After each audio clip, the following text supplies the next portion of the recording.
2 నెలలుగా cricket ప్రేమికులను అలరిస్తున్న IPL 2025 చివరి అంకానికి చేరుకుంది. మరో 4 రోజుల్లో లీగ్ దశ పోటీలు ముగియనున్నాయి. ఆ వెంటనే నాకౌట్ పోటీలు ప్రారంభమవుతాయి.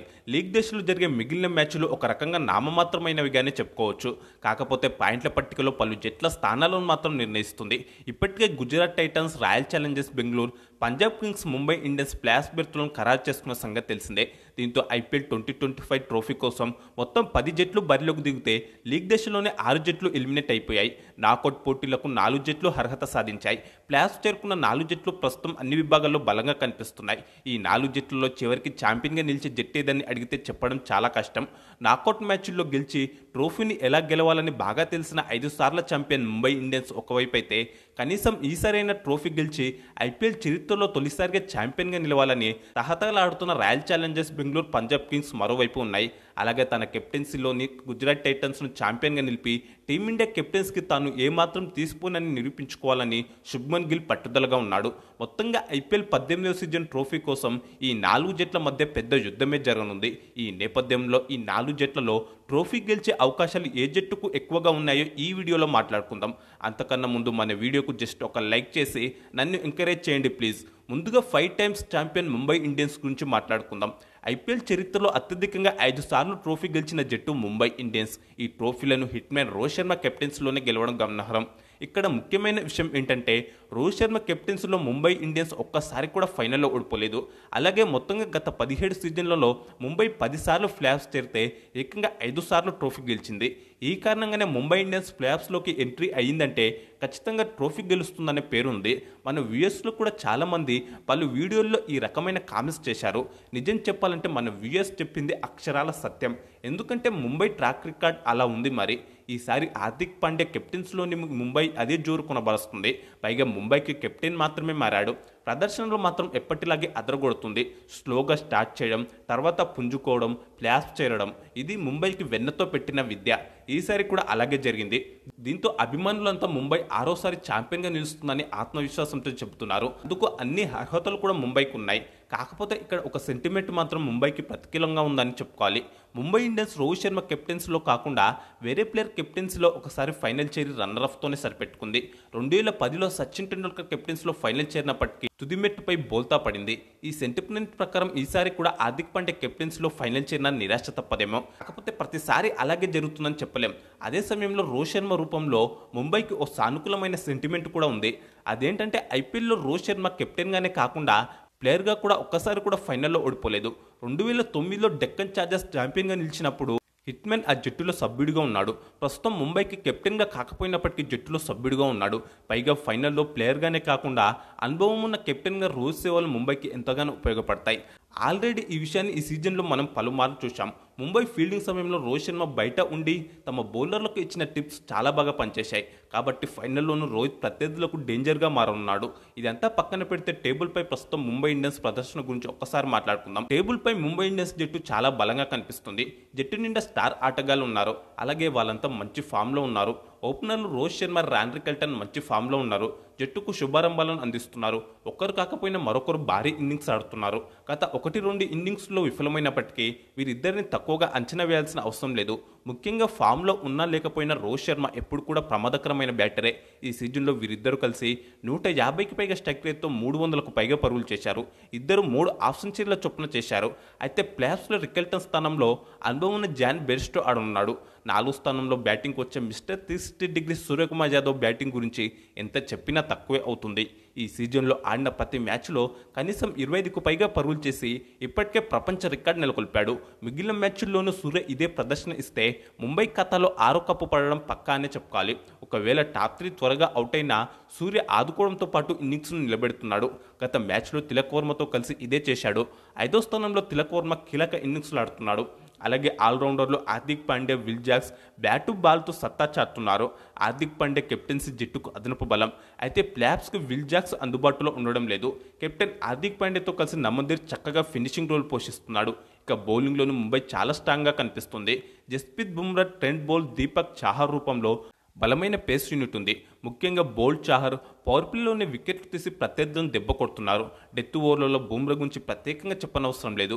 వీరికి యువ పేసర్ అశ్విని కుమార్ కూడా తోడుగా ఉంటున్నాడు. ఇక మిచెల్ శాంట్నర్, కరణ్ శర్మ, విఘ్నేష్ పుత్తూర్ రూపంలో నాణ్యమైన స్పిన్నర్లు కూడా ఉన్నారు. గత మ్యాచ్లో టర్నింగ్ పిచ్ పై శాంట్నర్ ఏ రేంజ్లో చెలరేగాడో చూశాం. మొత్తంగా జట్టు పరంగా ఫామ్ పరంగా స్ట్రాంగ్గా ఉన్న ముంబై ఇదే ఊపులో కప్పు గెలిచే అవకాశాలు ఎక్కువగా ఉన్నాయి. ఇక ఇప్పుడు రజత్ పటిదార్ కెప్టెన్స్లోని రాయల్ ఛాలెంజర్స్ బెంగళూరు గురించి మాట్లాడుకుందాం.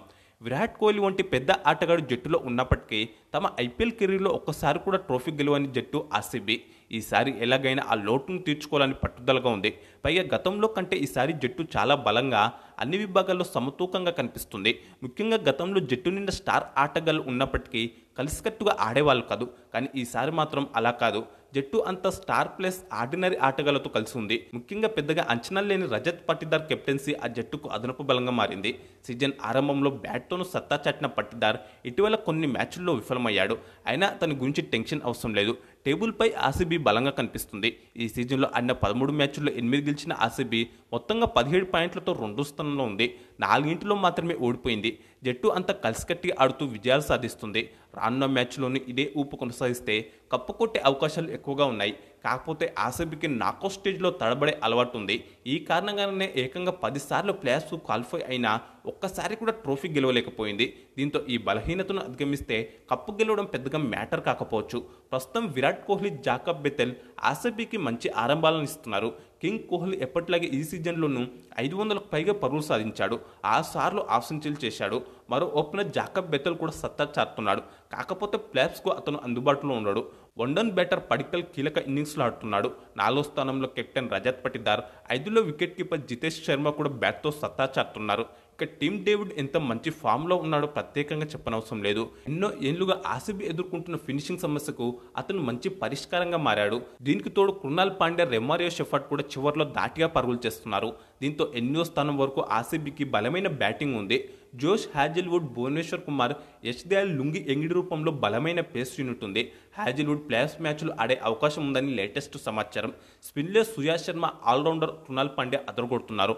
ముఖ్యంగా కృణాల్ కీలక వికెట్ తీస్తున్నాడు. మొత్తంగా చూస్తే ఆర్సీబీకి కూడా ఈసారి ట్రోఫీ గెలవడానికి ఎక్కువ అవకాశాలు ఉన్నాయి. ఇక ఇప్పుడు పాయింట్ల పట్టికలో 3వ స్థానంలో ఉన్న పంజాబ్ కింగ్స్ గురించి మాట్లాడుకుందాం. ఈ సీజన్లో ఇప్పటివరకు 12 మ్యాచ్లు ఆడిన పంజాబ్ 8 విజయాలు, 17 పాయింట్లు సాధించింది. కెప్టెన్ శ్రేయస్ అయ్యర్ ఆ జట్టుకు అతిపెద్ద బలం. ఐపీఎల్ చరిత్రలో 3 వేర్వేరు జట్లను ప్లేఆఫ్స్ చేర్చిన ఒకే ఒక కెప్టెన్ శ్రేయస్ అయ్యర్. తన కెప్టెన్సీలో 11 ఏళ్ల తర్వాత పంజాబ్ కింగ్స్ను ప్లేఆఫ్స్ చేర్చాడంటేనే అతని ఇంపాక్ట్ ఏ స్థాయిలో ఉందో అర్థం చేసుకోవచ్చు. సీజన్ ఆరంభానికి ముందు ఎలాంటి అంచనాలు లేకుండా బరిలోకి దిగిన పంజాబ్ను టైటిల్ ఫేవరెట్గా మార్చాడు. ఇదే ఊపులో టైటిల్ గెలిచినా ఆశ్చర్యపోవాల్సిన అవసరం లేదు. అదే జరిగితే పంజాబ్ కింగ్స్ తొలి టైటిల్ అందుకుంటుంది. కెప్టెన్గానే కాకుండా జట్టును ముందుండి నడిపిస్తున్నాడు శ్రేయస్ అయ్యర్. ఏ మాత్రం స్వార్థం లేకుండా కేవలం జట్టు కోసమే బ్యాటింగ్ చేస్తున్నాడు. యువ ఓపెనర్లు ప్రియాంష్ ఆర్య, ప్రభు సిమ్రన్ సింగ్ పంజాబ్కు అదిరిపై ఆరంభాలు ఇస్తున్నారు. పవర్ ప్లేలోనే భారీగా పరుగులు చేస్తూ జట్టు భారీ స్కోర్ చేసేందుకు మంచి పునాది వేస్తున్నారు. వన్డౌన్లో ఆడే వికెట్ కీపర్ జోష్ ఎంగిల్స్ వీరి దూకుడును కొనసాగిస్తున్నాడు. 4వ స్థానంలో కెప్టెన్ శ్రేయస్ అయ్యర్ పరిస్థితులకు అనుగుణంగా చక్కగా బ్యాటింగ్ చేస్తున్నాడు. 5లో నేహల్ వదేరా రాణిస్తుండగా 6, 7వ స్థానంలో Shashank Singh, Stoinis finishing role పోషిస్తున్నారు. ఒక రకంగా పెద్దగా రాణించలేకపోతున్న మ్యాక్స్వెల్ గాయం కారణంగా జట్టుకు దూరం కావడం వీరికి మంచిదే అయింది.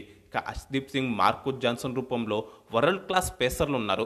వీరికి అజ్మదుల్లా ఒమర్ జై, విజయ్ కుమార్, మార్కస్ స్టోయినిస్ తోడుగా ఉన్నారు. యజుర్వేంద్ర చాహల్ రూపంలో ఎంతో అనుభవం ఉన్న స్పిన్నర్ జట్టులో ఉన్నాడు. మొత్తంగా మిగిలిన మ్యాచ్లోనూ పంజాబ్ ఇదే ఫామ్ కొనసాగిస్తే ఖచ్చితంగా కప్ గెలుస్తుంది. ఇప్పుడు ప్రస్తుతం టేబుల్ టాపర్గా ఉన్న శుభ్మన్ గిల్ కెప్టెన్స్లోని గుజరాత్ టైటన్స్ గురించి మాట్లాడుకుందాం. ఇప్పటివరకు ఆడిన 13 మ్యాచ్ల్లో 9 గెలిచిన గుజరాత్ 18 పాయింట్లతో ఉంది. కెప్టెన్గా గిల్కు ఈ సీజన్ చాలా కీలకమని చెప్పుకోవాలి. ఎందుకంటే రోహిత్ శర్మ తర్వాత శుభ్మన్ గిల్ భారత జట్టుకు టెస్టులు, వన్డేల్లో కెప్టెన్ అని ప్రచారం జరుగుతున్న సంగతి తెలిసిందే. దానికి అనుగుణంగానే రోహిత్ శర్మ రిటైర్మెంట్తో ఖాళీ అయిన టెస్ట్ కెప్టెన్సీని గిల్కు అప్పగించే అవకాశాలే ఎక్కువగా కనిపిస్తున్నాయి. ఇలాంటి సమయంలో కెప్టెన్గా గుజరాత్ టైటాన్స్కు టైటిల్ అందిస్తే గిల్ ఆత్మవిశ్వాసం పెరుగుతుంది. ప్రస్తుతం కెప్టెన్గా, బ్యాటర్గా గుజరాత్ను గిల్ ముందుండి నడిపిస్తున్నాడు. ముఖ్యంగా బ్యాటింగ్లో గుజరాత్ టాప్ 3 అద్భుతంగా ఆడుతుంది. ఓపెనర్లు సాయి సుదర్శన్, శుభ్మన్ గిల్ అదిరిపోయి ఆరంభాలు ఇస్తున్నారు. ఢిల్లీపై వీరిద్దరే 200 పరుగుల లక్ష్యాన్ని ఛేదించారంటేనే ఎంత మంచి ఫామ్లో ఉన్నారో అర్థం చేసుకోవచ్చు. వీరు ఇచ్చిన అద్భుత ఆరంభాన్ని one down batter Jos Buttler కొనసాగిస్తున్నారు. ఈ సీజన్లో వీరు ముగ్గురే 500కు పైగా పరుగుల చొప్పున సాధించారు. ఈ కారణంగానే గుజరాత్ మిడిల్ ఆర్డర్ లోయర్ ఆర్డర్కు పెద్దగా బ్యాటింగ్ చేసే అవకాశం కూడా రాలేదు. దీంతో వారికి సరైన ప్రాక్టీస్ లేదు. ఒకవేళ టాప్ ఆర్డర్ విఫలమైతే మిడిల్ ఆర్డర్ ఎలా ఆడుతుందనేది ప్రశ్నగా మారింది. పైగా ప్లేఆఫ్స్ మ్యాచ్లకు జోస్ బట్లర్ అందుబాటులో ఉండడం లేదు. ఈ నేపథ్యంలో మిడిల్ ఆర్డర్లో రూథర్ఫర్డ్, షారుఖ్ ఖాన్, రాహుల్ తెవాటియాపై భారం పడే అవకాశాలున్నాయి. అయితే వీళ్ళు అవకాశం వచ్చిన తక్కువ సందర్భాల్లో రాణించిన విషయాన్ని కూడా గుర్తు చేసుకోవాలి. కాబట్టి ఎక్కువగా టెన్షన్ పడాల్సిన అవసరం అయితే లేదు. తెవాటియా తన ఫినిషింగ్ రోల్ను ఈ సీజన్లోనూ విజయవంతంగా కొనసాగిస్తున్నాడు. ప్రసిద్ధ్ కృష్ణ, మహమ్మద్ సిరాజ్ రాబాడా రూపంలో పేస్ యూనిట్ బలంగా ఉంది. వీరికి అర్షద్ ఖాన్ కూడా తోడుగా ఉన్నాడు. సాయి కిషోర్, రషీద్ ఖాన్ రూపంలో నాణ్యమైన స్పిన్నర్లు కూడా ఉన్నారు. కాకపోతే రషీద్ ఖాన్ ఈ సీజన్లో ఫామ్లో లేడు. పైగా అతని బౌలింగ్లో ఈజీగా పరుగులు చేస్తున్నారు. ఏది ఏమైనా నాకౌట్ దశలోనూ ఇదే ఫామ్ కొనసాగిస్తే గుజరాత్ టైటన్స్ కప్పు గెలిచే అవకాశాలు ఎక్కువగా ఉన్నాయి. అయితే కప్పు గెలిచేందుకు ఏ జట్టుకు ఎక్కువ అవకాశాలు ఉన్నాయంటే మాత్రం చెప్పడం కష్టం. సాధారణంగా చూస్తే 4 జట్లకు కప్పు కొట్టే సామర్థ్యం ఉన్నట్లు కనిపిస్తుంది. టేబుల్పై చూస్తే మిగతా 3 జట్ల కన్నా ముంబైకి కప్పు గెలిచేందుకు కాస్త ఎక్కువ అవకాశాలు కనిపిస్తున్నాయి. కానీ Gujarat Titans, Royal Challengers Bengaluru మొదటి నుంచి సూపర్ ఫామ్లో ఉన్నాయి. చివరి వరకు ఇదే ఫామ్ను కొనసాగిస్తే కప్పును ఈ రెండిట్లో ఏదో ఒకటి గెలుస్తుంది. నాకు తెలిసి ఎందుకో ఈసారి అండర్ డాగ్ జట్ అయిన పంజాబ్ కింగ్స్ కప్పు కొడుతుందేమో అనిపిస్తుంది. ఎందుకంటే ఎలాంటి అంచనాలు లేకుండా అన్ని విభాగాల్లో ఆ జట్టు ఆకట్టుకుంటుండడమే దీనికి కారణం. కాగా ఈ సీజన్లో కప్పు కొట్టేందుకు ఏ జట్టుకు ఎక్కువ అవకాశాలు ఉన్నాయని మీరు భావిస్తున్నారో ఖచ్చితంగా కామెంట్స్ బాక్స్లో చెప్పండి. అలాగే ఇలాంటి మరిన్ని ఇంట్రెస్టింగ్ ఐపీఎల్ న్యూస్ కోసం మన ఛానల్ తప్పకుండా సబ్స్క్రైబ్ చేసుకోండి.